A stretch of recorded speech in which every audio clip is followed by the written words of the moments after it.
Olá, como estão? Espero que bem. Olha só, um colega me perguntou se eu não leio mais como eu lia antigamente, como eu lia há alguns anos. Ele fez essa pergunta em off, em razão de eu não postar mais aqui tão frequentemente resenhas voltadas a livros e HQs. Eu às vezes falo aqui sobre um livro ou sobre um HQ, mas utilizo uma publicação, um livro, um HQ, seja o que for, como mote para algum outro assunto. Ou então aproveito algum assunto específico e no meio da conversa dou uma sugestão de leitura. Aliás, quando eu falei aqui, tem até poucos dias, né, uma semana mais ou menos, eu mencionei o filme Nosferatu. Eu indiquei o primeiro número da série Graphic Album, da editora Abril, e também indiquei a leitura do romance do Bram Stoker. Mas em termos de leituras atuais, eu leio muita coisa? Cara, eu leio todos os dias. Todos os dias, à noite, eu leio alguma coisa. Eu leio algumas páginas, sejam de quadrinhos, sejam de poesia, seja algum conto, dois contos, ou então, se for algum romance, tento emplacar ali algumas boas páginas de algum romance ao dia, para talvez em uma semana estar com este romance, a leitura deste romance concluída. Mas comprar publicações atuais é algo que eu não venho fazendo realmente. Como eu mencionei aqui em um dado momento, eu tenho poucos autores, por exemplo, em quadrinhos, que me fazem comprar suas publicações, né, seus livros, seus volumes aqui publicados. Também não fico correndo atrás de edições importadas porque acabam saindo bem caras. Houve uma época que comprar edição importada era até um sinônimo de economia. Hoje em dia está tudo muito caro. Quando a gente olha um HQ importado, o preço fica lá nas alturas. Então citei aqui, já falei sobre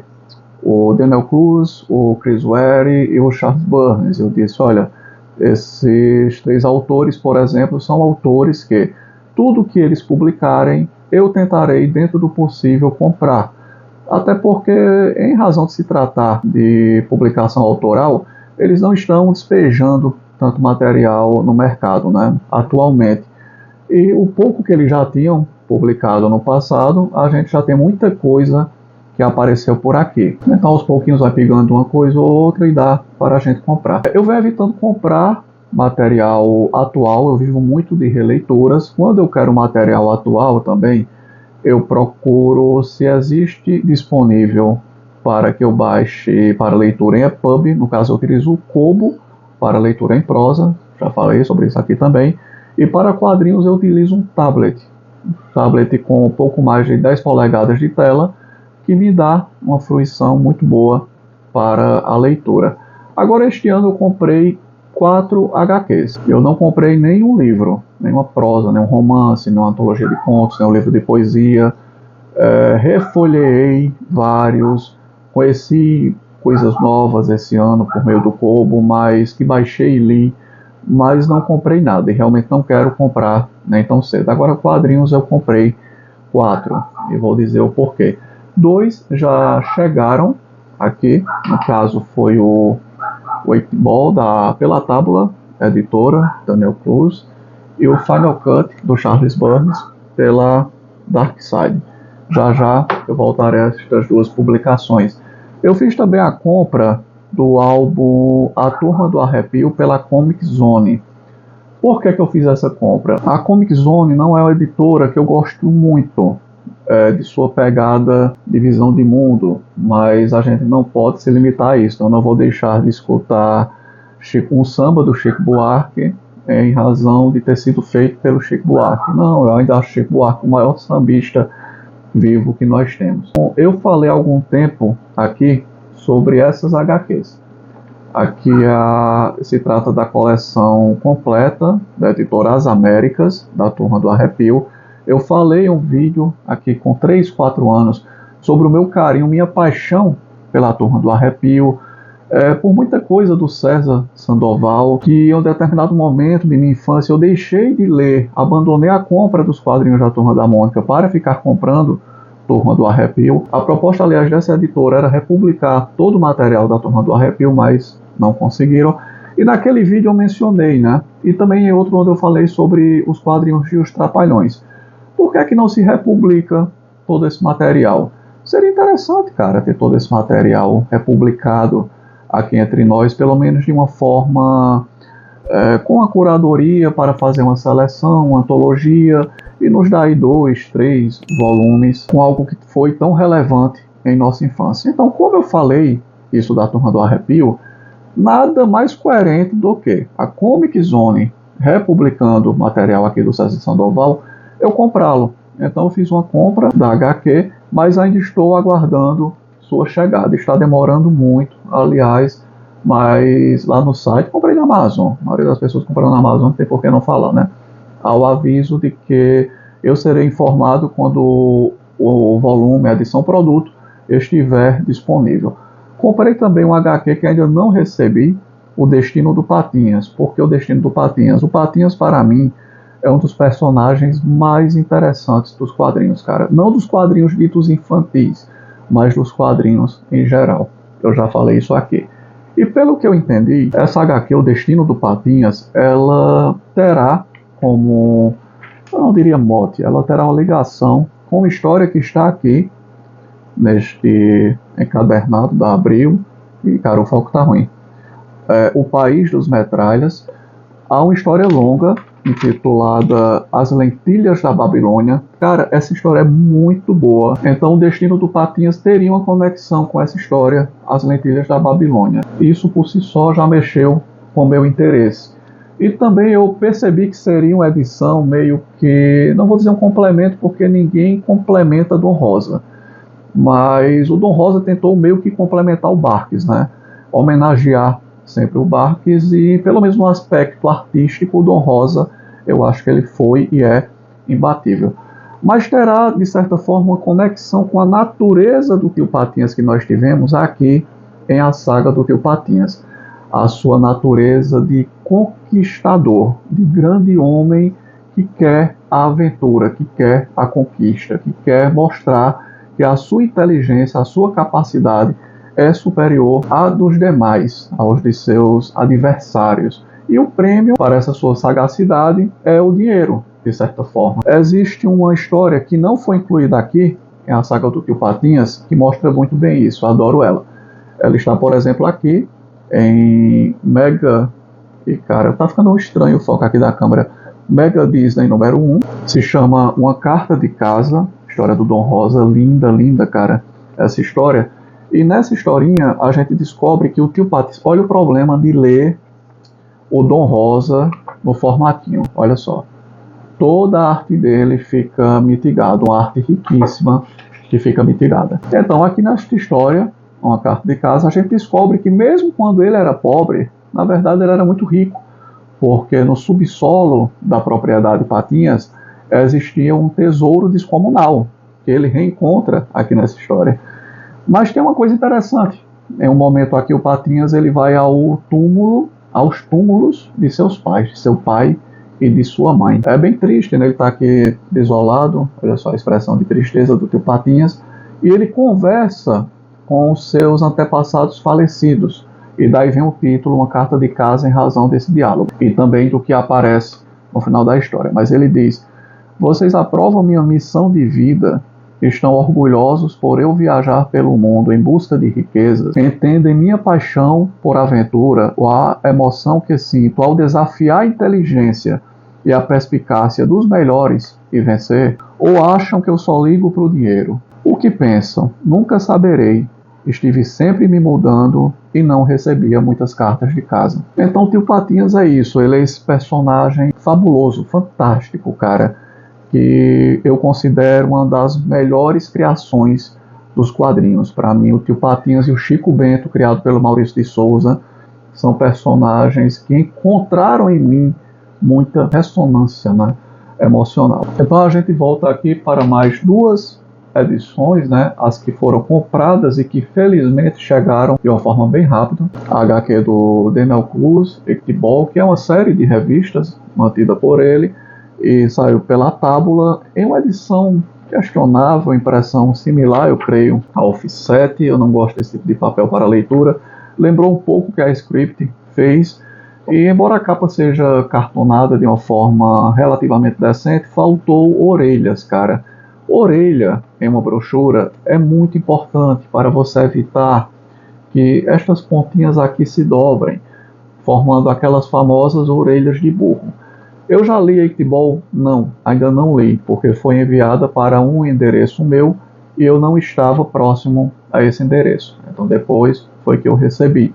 Mas eu li o Charles Burns. E tanto o Daniel Close quanto o Charles Burns possuem vídeos aqui. Eu vou deixar linkados tudo na descrição e postagens escritas também em o meu blog. Eu sou apaixonado por esses autores. A primeira vez que eu conheci o Charles Burns, por exemplo, foi com Dark Hole, e eu já era bem adulto quando eu li Dark Hole, eu já tinha meus 30 anos de idade, mas eu fiquei pensando que é um HQ, se trata de um HQ que teria me dado muito prazer, talvez, se eu a tivesse lido na minha juventude, porque eu me solidarizei muito com aqueles adolescentes de Dark Hole.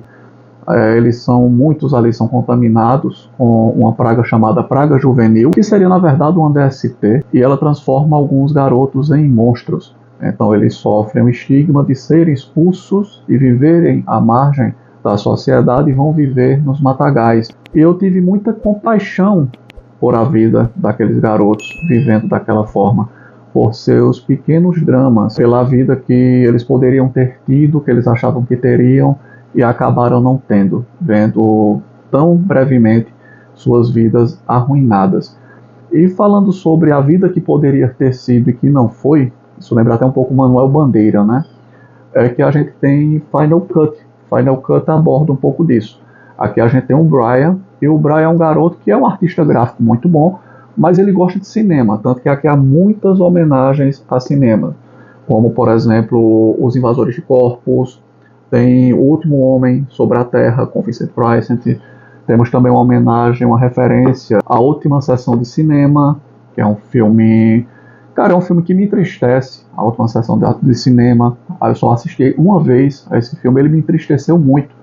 Como eu acho que o único filme que conseguiu me entristecer, como A Última Sessão de Cinema, foi o Magnolia, de Paul Thomas Anderson. A Última Sessão de Cinema também conseguiu muito isso.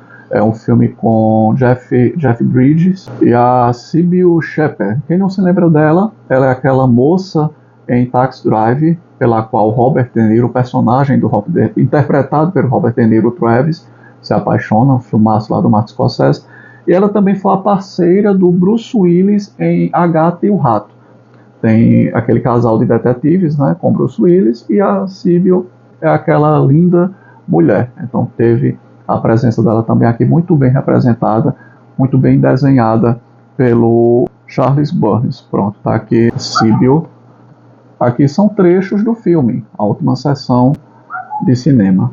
Aqui pela cara, né, pela expressão, a gente percebe que se trata do Jeff Bridges quando jovem. Então, Brian, ele é um ilustrador muito talentoso, um desenhista muito talentoso, mas ele gosta de cinema, então ele fica elaborando pequenos curtas com seu amigo Jimmy.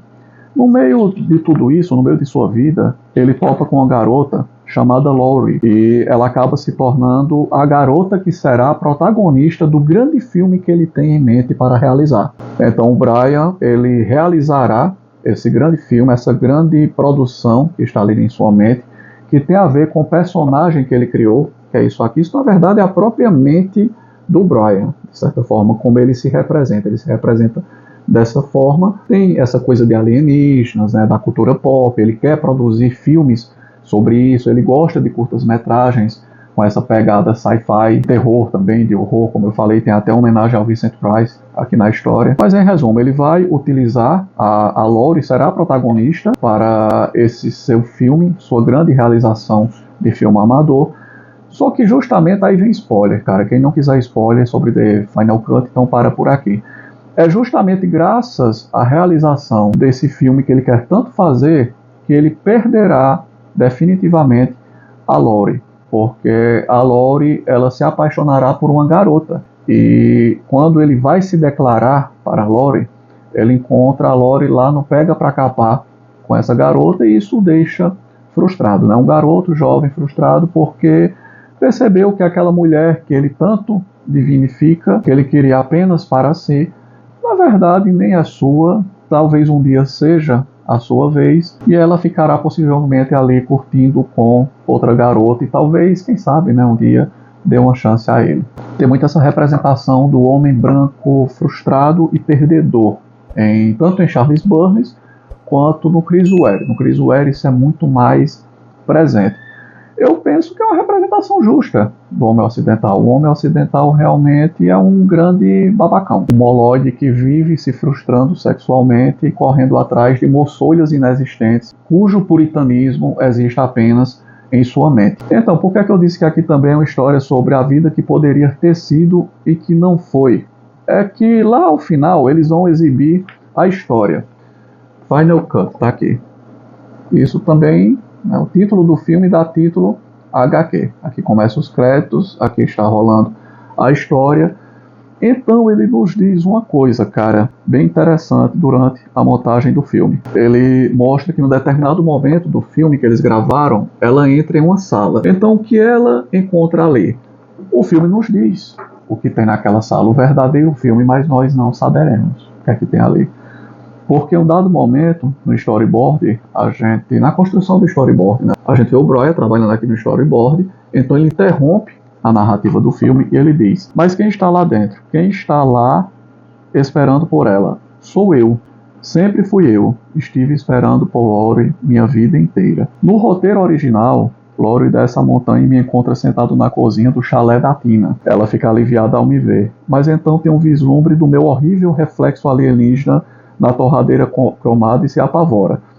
Foda-se, não vou deixar isso terminar assim. Essa coisa do reflexo dele é porque a primeira vez em que eles se encontram, ele está desenhando, fazendo autorretrato com o reflexo dele na torradeira.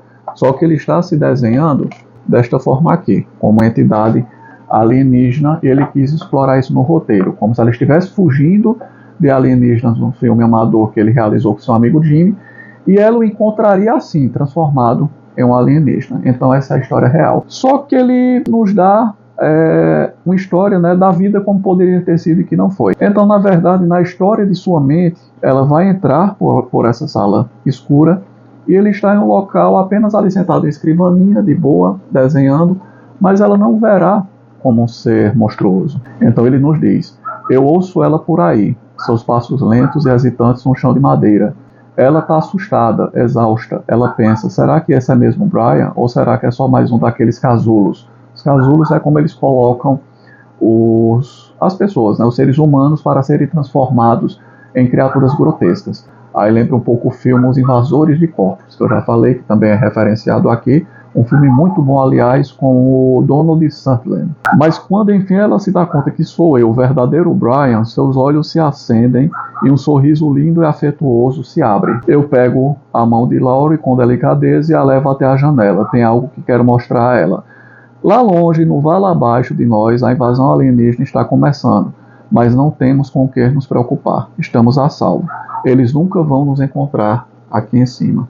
Ou seja, ele termina no filme que existe em sua cabeça, vivendo feliz para sempre com a Laurie. E aqui tem mais um pouquinho, né, de cena onde tudo se conclui com um beijo romântico, cinegraficamente romântico, e a imagem vai dando um fade out, né? Tem essa coisa da linguagem cinematográfica aqui aplicada, eles se beijando, então fade out, fade out, fade out, até que a gente chega aqui, ao final, onde aos créditos do filme que eles estão elaborando. Então é isso, mais uma linda HQ do Charles Burns que me faz recordar, de certa forma, da minha juventude, da vida que poderia ter sido e que não foi, de como a gente cria planos, projetos, a gente tem sonhos na juventude e depois a gente simplesmente abandona tudo isso porque a gente percebe que a grande maioria não é executável e que nossos sonhos e desejos juvenis, eles dependem muito também do externo.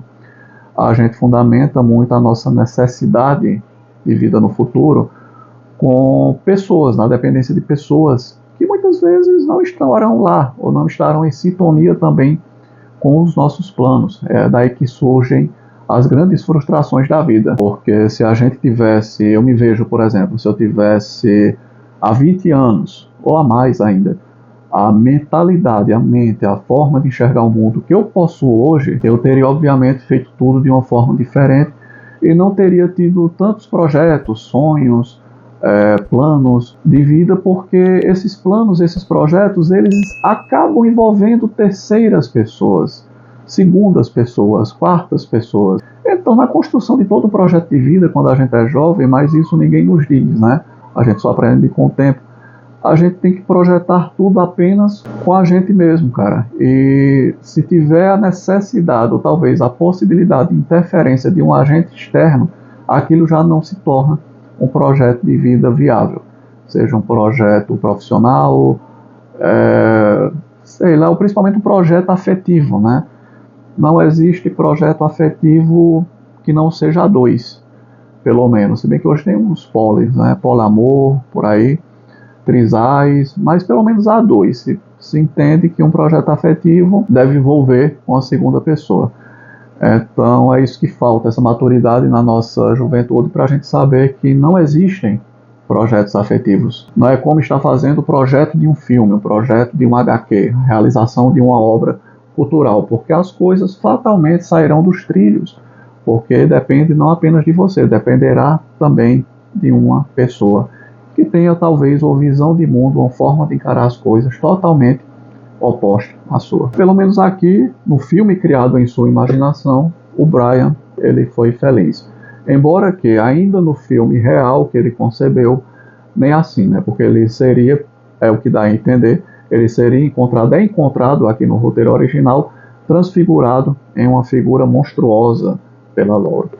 Cara, a HQ é muito boa, me diverti muito, é tudo que eu esperava do Charles Burns e não me arrependi nem um pouco de ter comprado esta HQ. Então, este ano foram 4 publicações compradas. Final Cut, O Destino do Patinhas, muito em razão disso aqui, As Lentilhas da Babilônia, a saga do Tio Patinhas, A Turma do Arrepio, pela Comic Zone, porque há alguns anos eu postei um vídeo aqui e falei, nossa, um vídeo não, na verdade 2, por que não republicam esse material do César Sandoval? Então vem a Comic Zone nos dá essa pérola. Então me senti meio que até na obrigação de honrar esse esforço da Comic Zone comprando esta HQ. E o Daniel Clowes, isso aqui eu ainda não li, né? Peguei ontem isso aqui, porque é aquele autor que não me decepciona. Eu sempre gostarei de estar lendo o Daniel Clowes, cara. Enquanto estiver saindo alguma coisa em outra aqui dele, eu estarei comprando, desde que a um preço razoavelmente justo, pegando ali aqueles descontos que de vez em quando a Amazon nos dá. E é isso, eu sempre estou lendo. Eu sempre estou lendo, sempre estou relendo. Toda noite eu leio alguma coisa, cara. Eu nunca vou para a cama sem nada para ler. Às vezes eu pego um livro, aqui no meio, um livro físico mesmo, né? Deixa eu ver aqui, pronto, tá aqui nas mãos. Essa HQ Disney. Eu gosto de apagar as luzes, ligo ali a minha luminária portátil de leitura. Muito interessante para ler, né? Aliás, quem não conhece, deixa eu colocar aqui. Eu gosto de ler assim. Olha só. Então, eu apago todas as luzes e utilizo essa. Ela tem três formas de luz aqui, 3 fases. Então é assim que eu costumo ler, cara, à noite. Desta forma. Então eu pego o meu livro, minha HQ no meio físico, que eu já li, vou reler ali pela 10ª vez, talvez. Ou então eu pego o tablet, pego o Kobo, mas eu nunca vou para a cama sem nada para ler. Quase sempre relendo e às vezes procurando coisas novas. Se for prosa, eu baixo para ler no Kobo. E se for quadrinhos, eu procuro alguém que já tenha disponibilizado o scan pela via gratuita e leio no tablet. Mas sempre estou sim lendo alguma coisa. Luiz Fernando Veríssimo, em uma crônica, ele fala que ele tem essa coisa de ler antes de dormir, é tão forte na vida dele. O cachorro passou um tempão latindo aqui, eu espero que não tenha perturbado tanto aqui no áudio, só vou saber depois quando for editar este vídeo. Mas enfim, o Veríssimo, ele fala que é uma brincadeira dele, né, em sua crônica, que ele já foi ao banheiro do hotel, porque não tinha nada para ler o quente, frio da torneira, ali do embolo da torneira, água quente e água fria. Porque se torna um hábito, eu realmente nesse hábito eu tenho que deitar com alguma coisa para ler, porque senão certamente eu não terei uma noite de sono tranquila. Acabou se tornando um hábito para mim. E como falei aqui anteriormente, a leitura, eu falei sobre Daniel Close aqui, como a leitura me ajuda também em momentos de... quando eu não estou com bom estado emocional, momentos de depressão, momentos de ansiedade, como a leitura já me resgatou, me ajudou a eu me reerguer das profundezas que queriam me puxar. Lembra até um salmo, né? Das profundezas clamo a ti, Senhor. Então esse salmo nos dá muita interpretação, muita margem para interpretação. Das profundezas clamo a ti, Senhor. Então Deus nos deu um livre-arbítrio e um cérebro. Então a gente procura boas coisas a que nos apegarmos aqui no plano terreno para sairmos dessa profundeza. Então Deus me deu a possibilidade de leituras, me deu esse prazer de ler para sair das profundezas, né? Para que as trevas não me traguem. Então é isso, vou ficando por aqui, só queria mesmo compartilhar o que eu comprei este ano de quadrinhos. Pensei que não ia comprar nada este ano, nada mesmo. Aí me surpreendi com o lançamento do Charles Burns, com o Daniel Close, com o Destino do Tio Patinhas e com essa Turma do Arrepio. Então, 4 gibis comprados esse ano. Mas espero fechar o ano sem comprar mais nada. Mesmo que saia alguma coisa agora, eu não comprarei. Deixarei talvez para a cota do ano vindouro. Já estamos aí na metade do ano.